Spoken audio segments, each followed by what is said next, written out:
আজ আমরা এমন এক অবিশ্বাস্য কাহিনীর গভীরে যাব যা বিশ্বাস, আত্মত্যাগ আর প্রতিরোধের এক অসাধারণ গল্প।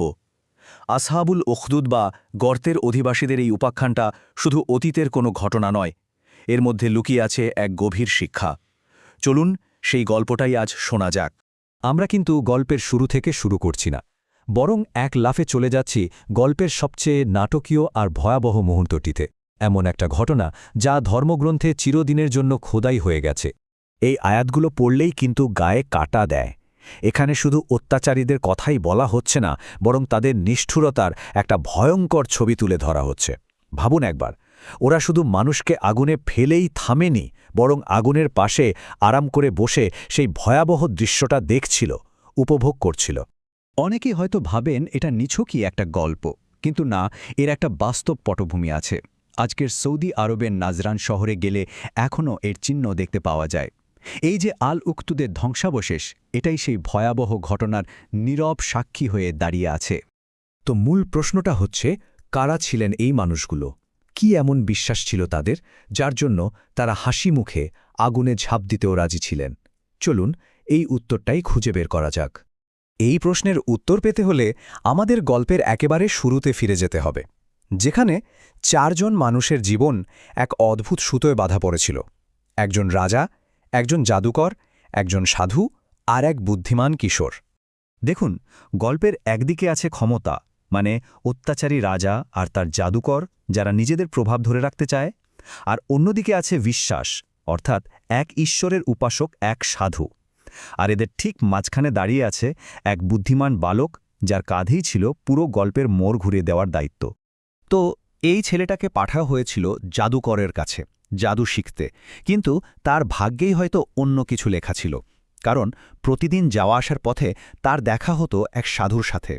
আর জাদুর পাশাপাশি সে শিখতে শুরু করে আরও শক্তিশালী এক জ্ঞান, এক ঈশ্বরের প্রতি বিশ্বাস। বিশ্বাস যখন সত্যিকারের হয় তখন তা শুধু মনের মধ্যে থাকে না, তাই না? ছেলেটার ক্ষেত্রেও তাই হলো। একের পর এক এমন সব ঘটনা ঘটতে লাগল যা তাকে সরাসরি সেই অত্যাচারী রাজার মুখোমুখি দাঁড় করিয়ে দিল। তার বিশ্বাসের প্রথম বড় পরীক্ষাটা এলো একেবারে হঠাৎ করেই। একটা বিশাল জানোয়ার রাস্তা আটকে দাঁড়িয়েছে, কেউ এগোতে পারছে না। ছেলেটা তখন মনে মনে ভাবল, আজকেই পরীক্ষা হয়ে যাক। সে ঈশ্বরের নাম নিয়ে একটা পাথর ছুড়ল, আর যা ঘটল তা ছিল অবিশ্বাস্য। জন্তুটি মারা গেল, আর সবার জন্য রাস্তা খুলে গেল। ব্যাপারটি এখানেই থামল না। ছেলেটা অসুস্থদের সারিয়ে তুলতে শুরু করল, এমনকি রাজার এক অন্ধ সভাসদও তার কারণে দৃষ্টি ফিরে পেলেন। আর যখনই তাকে জিজ্ঞেস করা হলো এটা কি করে সম্ভব, তার একটাই উত্তর ছিল, এটা আমার ক্ষমতা নয়, এটা আমার প্রভুর ক্ষমতা। এই খবরটা আর চাপা থাকল না, সোজা রাজার কানে চলে গেল। রাজা তো রেগে আগুন। তিনি ছেলেটাকে মেরে ফেলার জন্য একের পর এক ফন্দি আটতে লাগলেন, কিন্তু প্রতিবারই তিনি ব্যর্থ হলেন। পাহাড় থেকে ফেলতে নিয়ে গেলে পাহাড় কেঁপে সৈন্যরা মারা যায়, সাগরে ডোবাতে গেলে নৌকা ডুবে সৈন্যরা মারা যায়, কিন্তু ছেলেটার কিছুই হয় না। সে প্রতিবারই রাজার কাছে হেঁটে ফিরে আসে। বারবার ব্যর্থ হয়ে রাজা যখন প্রায় হাল ছেড়ে দিয়েছেন, ঠিক তখনই গল্পটা এমন এক মোড় নিল যা কেউ কল্পনাও করতে পারেনি। ছেলেটা নিজেই রাজাকে বলে দিল তাকে মারার একমাত্র উপায়। ভাবা যায়, সে হতবাক রাজাকে বলল, আপনি আমাকে মারতে পারবেন না যদি না আমার দেখানো পথে চলেন। আপনাকে সবাইকে এক জায়গায় জড়ো করতে হবে। আর শর্তটা কি ছিল? রাজাকে সবার সামনে প্রকাশ্যে বলতে হবে, বিসমিল্লাহি রাব্বিল গুলাম, মানে এই বালকের প্রভুর নামে। এই একটা বাক্যই ছিল রাজার সবচেয়ে বড় ভুলের শুরু, যা তার বিজয়কে পরাজয়ে বদলে দিতে চলেছিল। রাজা তো ভাবলেন, জিতে গেলাম।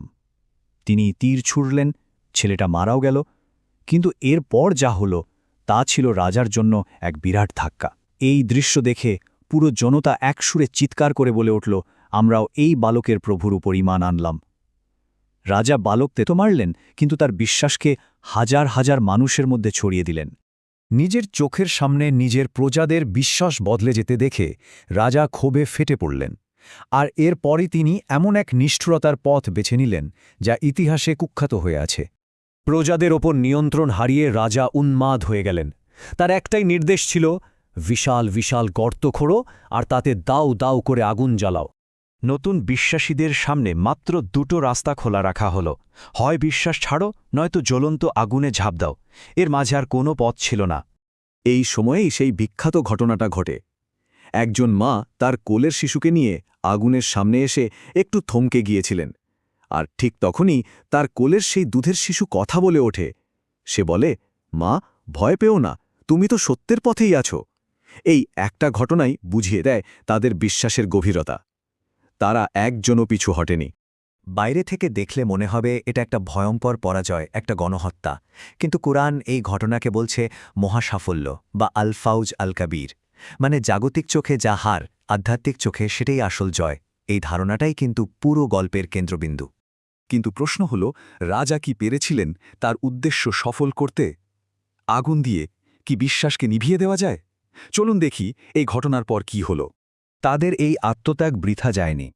প্রথমত, তাদের গল্প কুরআনে অমর হয়ে আছে, যা আজও লক্ষ লক্ষ মানুষকে অনুপ্রেরণা দেয়।